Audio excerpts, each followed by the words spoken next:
Comment ça va? La rubrique.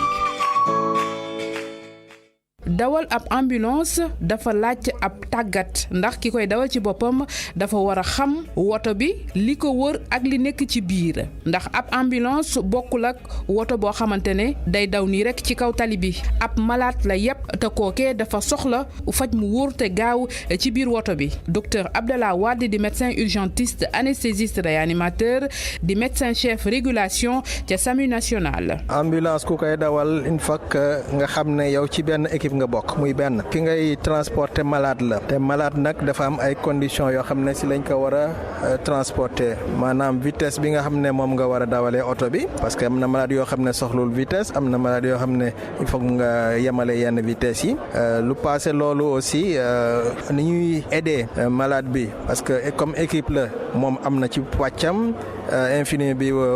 ak médecin bi yëpp équipe boobu ñoom ñooy booloo pour jox malade bi nga xam ne moom la ñuy transporter mu nekk dans des meilleures conditions pour mun a survivre maanaam mu am chance pour conserver dundam daal ci bu koy transporter mu nekk ci àll wala mu nekk ci ville bi fañ koy jëlee dafa am condition yoo xam ne donc moom la war a dawee pour mun a yóbbu malade bi fi ñu ko war a yóbbu dans de bonnes conditions. ki nga xamante ne mooy dawal ambulance bi moom itam da nga ne ci équipe bi la bokk kon am na yenn gestes yoo xamante ne bu ànd ak équipe médicale bi moom war na ko mën a def moom itam. waaw loolu moom lu leer la parce que ambulancier bi déjà dañ koy jàngal geste de secours yëpp muy benn te équipe bi bu ñu fekkee benn malade ci tali bi war ko jël bu ñu koy jël déjà ku nekk xam nga ne boo wàccee rek rôle lii nga war a wàccee ci ambulance bi pour ñëw brancard bi nii lañ koy jël wàccee nii lañ koy dugalee ci ambulance bi yooyu yëpp ñoom danañ koy xam te loolu jàng la. ambulance ki koy dawal bu demee ba daf faar ba taal sirène ba rek nañu ko jàppee oto boo xamante ne dafa am sañ-sañ ci kaw tali bi maanaam véhicule prioritaire kon ngalawaay chauffeur si nekk ci yoon wi nañu ko may mu jàll yombalal ko ko. kii ñaaxu chauffeur yi wala ñu nekk ci tali bi mooy ambulance bu fekkee def na sirène rek soit mu ngi ànd ak malade boobu donc am na priorité war nañ ko respecté wala même bu amul dara mu ngay jëli malade soit muy jëli malade wala mu yàpp malade donc nag li ñi war a gën a farlu mooy bu ñu déggee ambulance rek xajal ko mu dem jëli li nga xam ne moo tax ñu créé ambulance bi. war nañ ci yee nit ñi bu baax. voilà donc voilà ñu ngi wax ci li nga xamante ne moom la ambulance yi en général moo tam Sénégal fii tam nit gars yi dawalkat yi dégg ambulance bi romb en général dañuy yaakaar ne peut-être dafa yàkkamti moo tax wala dafa bëgg juste comme mu ngi yor ambulance rek jàll parfois dañuy nekk bon il peut y arriver que ambulance bi du am nit mais ñàkk am nit boobu ne veut pas dire que ambulance bi yàkkamtiwul parce que mën na nekk dafay jëli malade donc comme mën na nekk dafa yëpp malade boo xam te ne da ko war a yóbbu dans l'urgence parce que tey nit ñi il faut que ñu am culture bu cas d'urgence amee le temps que ñuy xalaat arrêté taxi ak ñoomeen seen parfois c'est bien ñu woote ambulance numéro vert la numéro gratuit la da nga koy woote automatiquement ambulance bi fekk si la nga ñu mën a jël en charge ce malade bi maanaam premier soin yi c'est pas évident nag parce que voilà parfois ça demande des coûts yoo xam ne du ñëpp ñoo ko am mais juste pour attirer attention nit ñi wax leen ne ambulance en général bu nekkee ci circulation dañ ko war a xajal mu jàll parce que tout simplement cas d'urgence bi mu yor dafa soxla mu gaawantu pour mën a yegg école par rapport ak yegg hôpital par rapport ak soins yi nga xam te ne moom la malade bi soxla donc il arrive souvent que des malades yoo xam ne dañ leen jël ci ambulance circulation bi arrêté leen ba malade bi mujj ci ñàkk bakkanam loolu yëpp am na ci en sachant que ne forcément ci biir ambulance bi y a des médecins expérimentés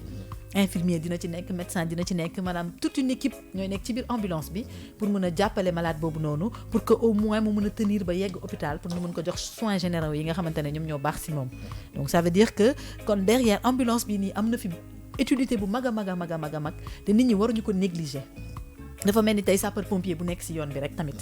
bu nekk ci yoon bi taal ay gyropharam dañ ko war a xajal mu jàll parce que kenn xamul ndax urgence day dem fay ji wala ndax urgence day dem régler ji wala peu importe nit ñi daal nañ jàpp ne culture maanaam attitude bu baax bi nit yi war a jël mooy ambulance buy jàll wala peu importe sirène buy tàkk nañ ko droité xajal ko mu jàll parce que moom même yow loo yàkkamti moo la gën a nekk dans l'urgence du moment où moom soit malade lay jëli wala malade lay yóbbu te comme xamoo ci ban la ci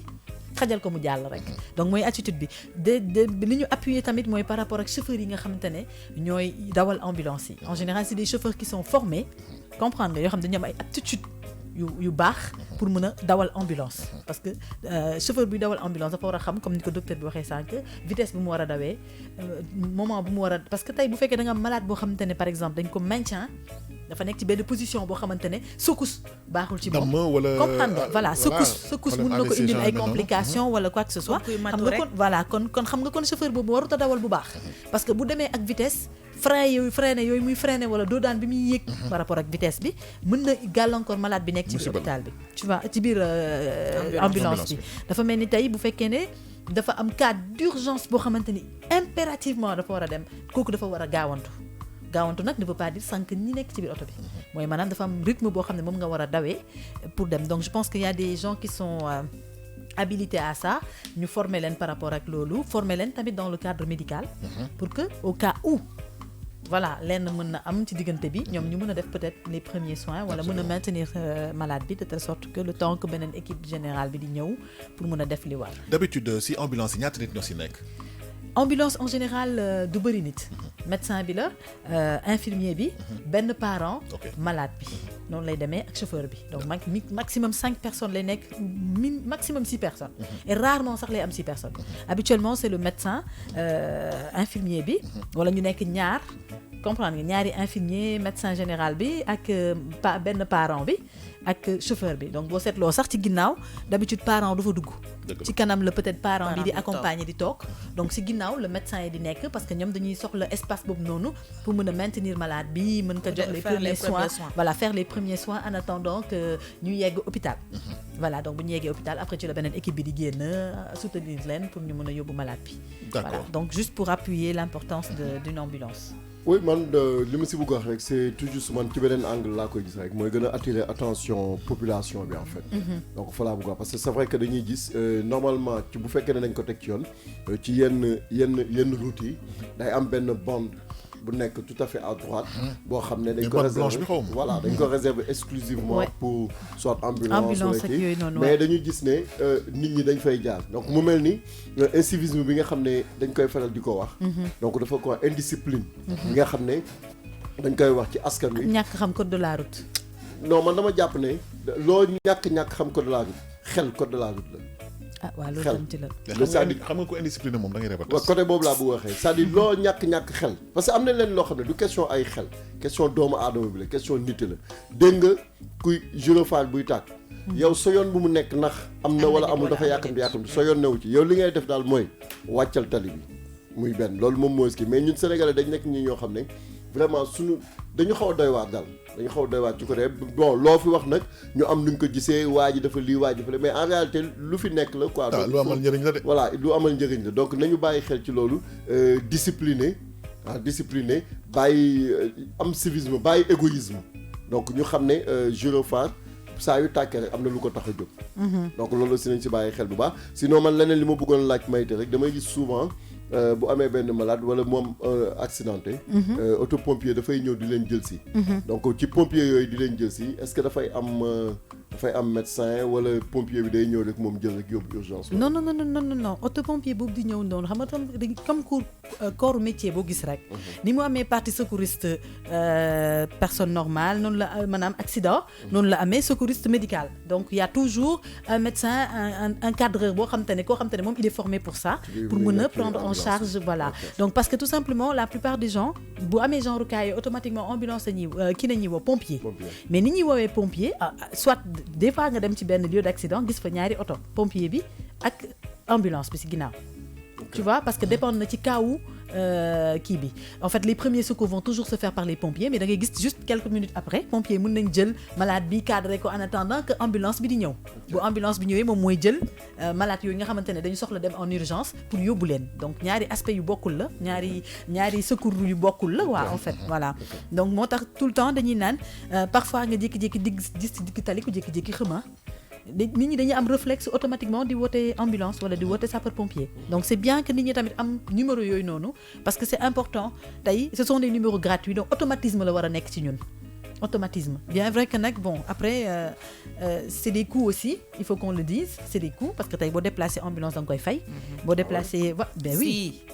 da nga koy fay. C'est pas gratuit, parce que voilà ce sont des ambulances en général dans le cadre privé. Donc à moins que mu nekk yu SAMU municipaux yi. Même yooyu sax da ngay fay, mais c'est moins cher que voilà. que yeneen structures yi nga xam te ne ay structures privées lañ. xanaa bu lay jël si sa kër lay doon. non peu importe fu mu munti nekk. foo munti nekk foo amee malaise bi. foo amee malaise bi bu ñu la jël see da ngay fay ambulance bi parce que voilà c'est comme on dit soit mu nekk bu SAMU municipal yi nga xamante ne voilà ñoom mën nga leen tu sentiras moins le coût mais bu fekkee ne benn clinique y en a plein ici yoo xamante ne ay privé lañ comme ay SOS cardiologie yooyu nga xamante ne voilà ñooñu ay clinique lañ. donc ñoom da ngay fay seen ambulance et parfois ça coûte très cher moo tax les gens ils préfèrent prendre leur taxi ou leur voiture pour amener le malade. Absolument. Mais derrière mooy bu fekkee malade bi état bi mu nekk nga dugal ko ci oto yow xamuloo nan nga ko war a toppatooree balaa mu yegg hôpital yoon bi xamoo li ci ne parce que le danger est qu'au Sénégal les routes sont serrées. Trop serré. Voilà donc da ngay génn daj ci benn circulation boo xamante benn ne tali boo xam ne léegi dafa baax sax normalement. donc loolu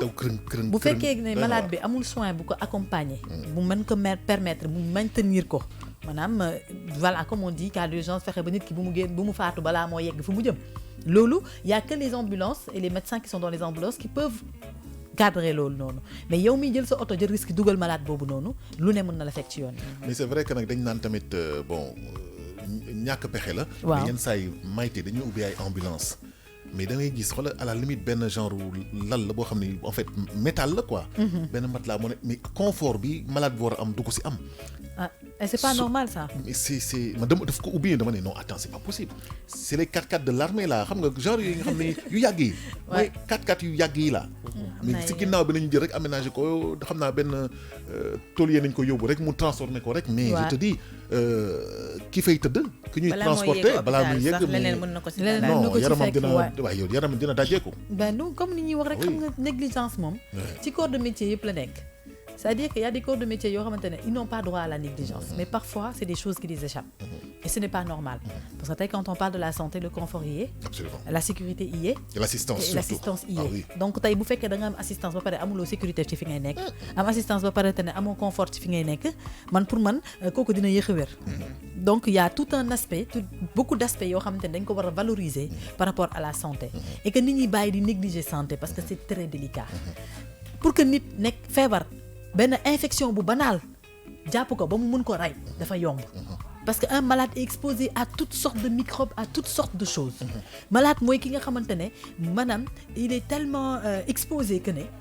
bu dul woon sax il est fragilisé par la maladie. il est tellement fragilisé par la maladie que pour leneen ñëw dugg ci yaramam ba créer fa lu gën a garaaw li mu amoon dafa yomb. dëgg la donc il faut toujours moo tax da ngay gis dans les urgences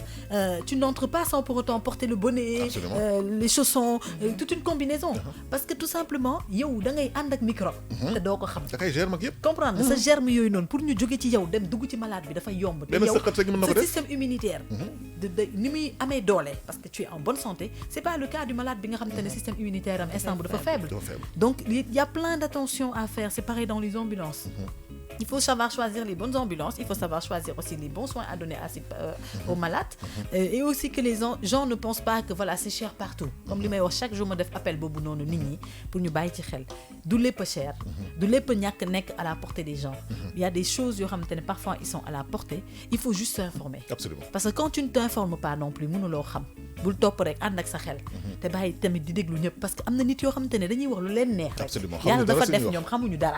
mais pour ñoom boo leen dégloo ñuy wax nga yaakaar ne ñoo yor monopole lépp ñoo xam lépp ñeme yàlla te xamuñu ci dara ma riirandoo rek lañ ci am alors que nit ki tu as la possibilité d'appeler un numéro vert pour demander des informations fais-le ça te coûte rien du tout c'est gratuit nga woote numéro SAMU boo woote numéro SAMU ñu wax la information yi ci ambulance bi prix bi lii la prix bi laa la léegi ci nekk yow bu dee loolu doy na la te capable nga ko def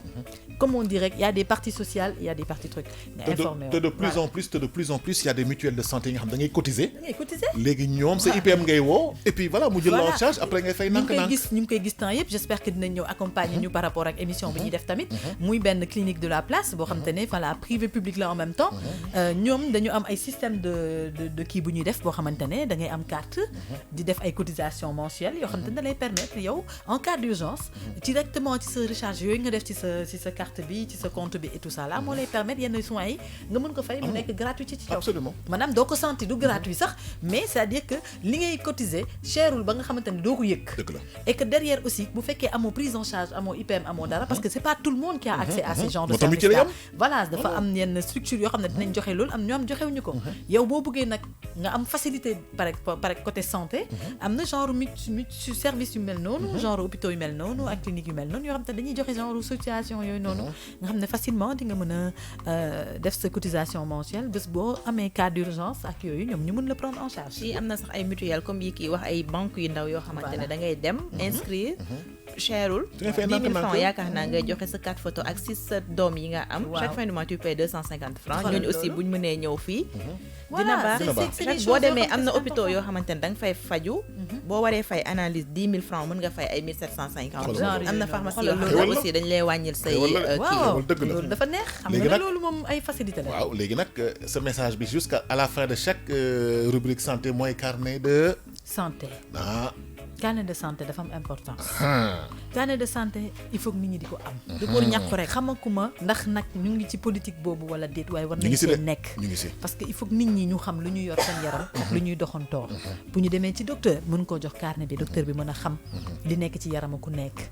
ndax tey ngay dox nii te xamuloo la dal bés boo nee këlëb ci mbedd bi kenn du xam tam nu mu lay jàppale. dëgg la voilà donc boo yoree carnet de santé nag wadd nga ci mbedd bi carnet de santé bi suffit que ñu tijji ko dinañ ne malade bi nii la tudd fii la dëkk kii ay mbokkam kii ay maamam nii la am lii la am. absolument mais Maïté aussi war nga wax leneen boo yoree carnet de santé booy génn nga yóbbaale ko parce que aussi yor carnet de santé ba pare denc ko sa biir kër. dugg ko ci ndogal dal la ci mbedd mi amul sens. dafa am solo 8h jot na fii si King FM 99.4 yaa ngi déglu Morning King